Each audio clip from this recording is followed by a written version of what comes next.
할렐루야. 오늘 이제 9월의 첫 번째 주일입니다. 벌써 9월이에요. 벌써 9월. 참 시간이 빠른 것 같아요. 바늘 우리가 예배를 시작할 때 오늘 바늘에 대한 이야기를 잠깐 가볍게 하면 좋겠는데요. 바늘 혹시 집에서 바늘을 사용하신 적이 있으신가요? 최근에 바늘로 뭔가를 꿰매고 싶다라는 생각이 이제 들어서 옷 같은 데 찢어진 부분에 좀 꿰매면 좋겠다라는 생각이 들어서 바늘을 찾다가 하필 떨어뜨렸습니다. 하필 떨어뜨렸는데 그 바늘을 찾는데 15분이 걸렸습니다. 참 이 바늘이 얼마나 찾기 어려운지 아십니까? 정말 방 안에 그 바늘 하나 이걸 흘리고 찾으러 가면 정말 눈에 들어오지가 않아요. 큰 공간에서 너무나도 작은 한 가지는 그토록 발견하기가 어려운 그러한 것이지요. 그런데 이제 그 방 안에 여러 개의 바늘이 있는데 그 중에서 딱 하나의 바늘만을 찾으려 한다면은 더 어렵겠지요. 많은 사람들 가운데 한 사람을 발견한다라는 것은 그토록 어려운 일일 겁니다. 그런데 그럼에도 불구하고 눈에 확 들어온 경우가 있어요. 소중한 무언가를 찾아야 할 경우, 내게 소중한 것을 발견해내야 할 경우에는 아마 눈에 확 들어올 겁니다. 몇 년 전인지 기억이 안 나요. 몇 년 전에 이제 제 동생이 군대에 입대할 때 일이에요.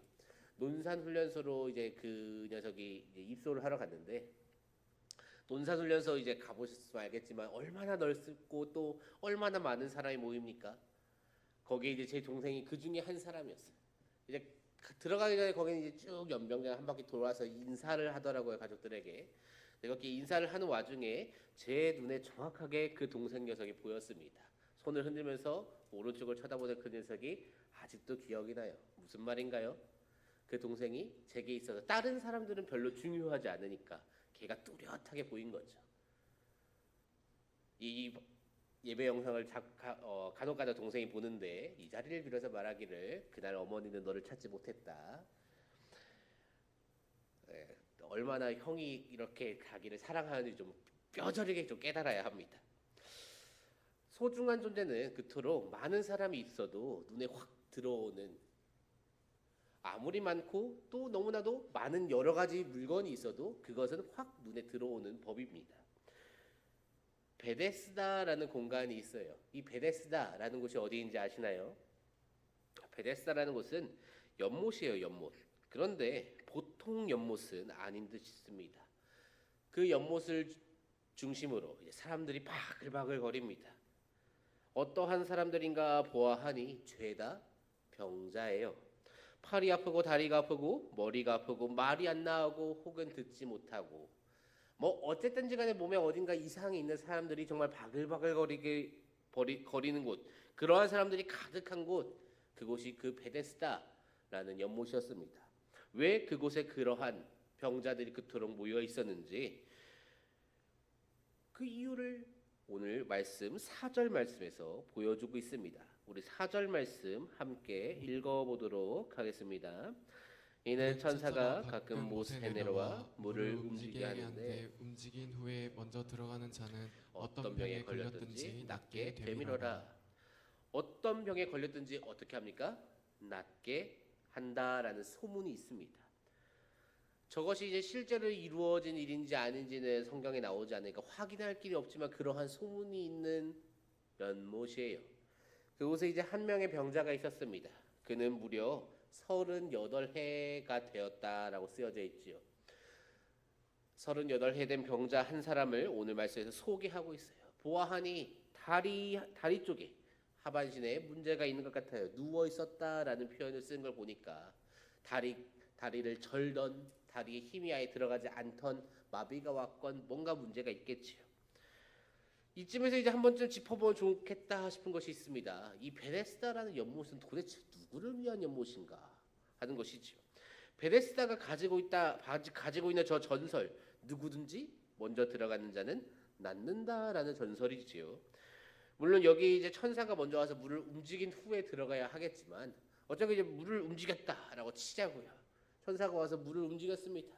그럼 그 안에 들어가는 자는 누구든지 나을 수 있어요. 그런데 몇 명이 나을 수 있습니까? 단 한 사람입니다. 선착순 단 한 명. 이 수많은 병자들 중 가운데 가장 먼저 연못에 들어가는 사람, 그 사람이 나을 수 있습니다. 이 수많은 환자들 중, 병자들 중 누가 유리할까요? 누가 유리한지까지는 사실 잘 모르겠어요. 어떤 사람이 유리한지는 모르겠습니다. 뭐 말 잘해가지고 다른 사람들을 설득해서 이번엔 내가 들어가겠다 이런 식으로 순번을 잘 짜는 사람이 있을 수도 있고요. 달리기를 잘하는 사람이 있을 수도 있죠. 팔은 없지만 달리기를 잘해서 빨리 들어갈 수 있는 사람 있을 수도 있죠. 그래서 한 가지 알 수 있는 사실, 누가 먼저 들어갈 수 있을지, 누구에게 유리할지는 모르겠지만 누구에게 불리할지는 확실하게 알 것 같아요. 누구에게 불리합니까? 다리가 아픈 사람에게 불리합니다. 달리지 못하는 사람, 뛰지 못하는 사람에게 불리해요. 그런데 오늘 말씀에 등장하는 이 병자는 38년이나 되었대요. 38년.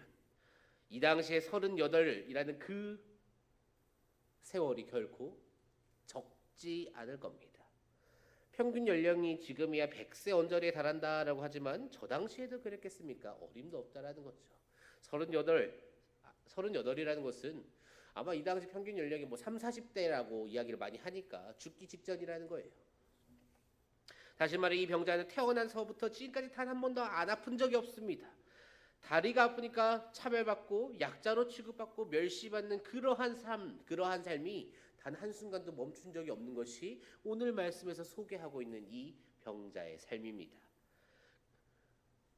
내가 아프기 때문에 멸시받는 것은 그래도 조금은 자존심이 상하지만은 인정할 만해요. 근데 어떻습니까? 아픈 사람들끼리만 모아놓은 이 베데스다에서조차 그는 약한 자리입니다. 이곳에서조차 자기 자신은 약자예요. 다른 병자들은 그래도 달려서 물에 들어갈 수 있는 것 같아요. 근데 나는 들어갈 수가 없습니다. 다리가 아프니까 그곳에 있는 그 환자들 중에서도 약자로 분류가 됩니다. 그가 자기의 삶에 무슨 기대가 있겠습니까? 이곳에 있는 사람들 중에서도 나약한 패배자들 중에서도 패배자로 살아가고 있는 자기 자신의 그 모습에 무슨 기대가 되고 무슨 소망이 있겠습니까? 아무런 기대도 하지 않던 그에게 오늘 예수님께서 찾아가십니다. 예수님께서는 그의 병이 오래된 것을 알고 계셨어요. 그래서 보자마자 말씀하시지요. 무엇라고 말씀하십니까? 내가 낫고자 하느냐? 내가 낫고자 하느냐? 예수님의 그 질문에 이 병자가 대답합니다. 우리 7절 말씀 함께 읽어보도록 하겠습니다. 병자가 대답하되 주여 물이 움직일 때에 나를 못에 넣어주는 사람이 없어 내가 가는 동안에 다른 사람이 먼저 내려가나이다. 이게 얼마나 처참한 발언인가요? 그러지 않나요? 나는 낫고 싶어요. 나는 낫고 싶은데 어떠합니까? 저 물에 들어갈라야 들어갈 수가 없습니다. 저 물에 들어가야 내가 낫는데 저 물에 들어가고 싶어도 들어가지 못한다라는 것이지요. 이 서러움을 두고 그는 예수님께 지금 토로하고 있습니다. 어떠한 시각에서 보면은 낫고 싶다고 대답하면 되지 그건 예수님께 낫게 해주실 텐데 동문서답하고 있네 하는 생각도 들지만 얼마나 이 병자가 지금 저것이 한이 맺혔으면 예수님 앞에서도 그렇게 말하고 있을까요? 예수님께서는 그 병자의 그 한어린 심정까지도 너무나도 잘 알고 계셨습니다.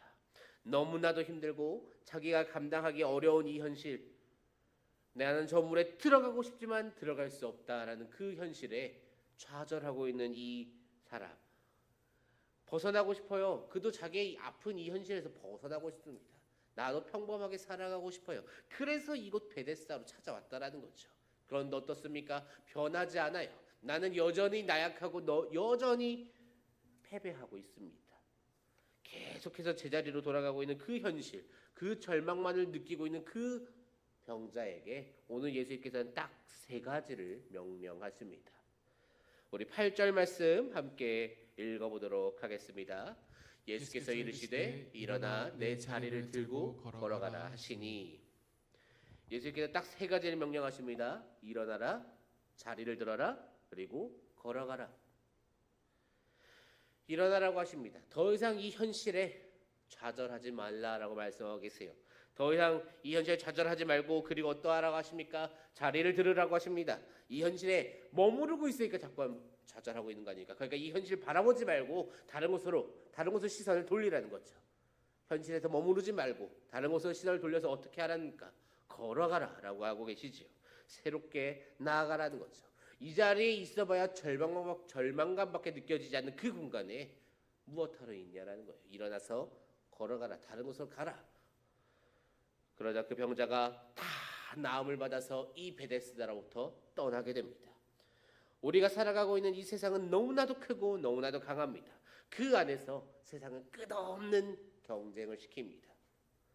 살아남기 위한, 생존하기 위한 그러한 경쟁을 치른다라는 거죠.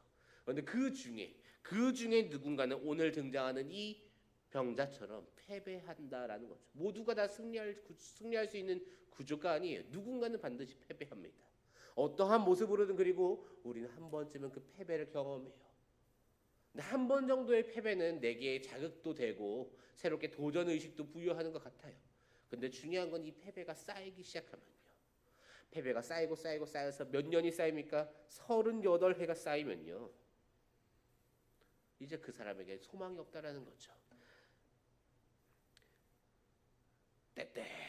때때로 우리도 그 병자와 같은 모습으로 살아갈 때가 있습니다.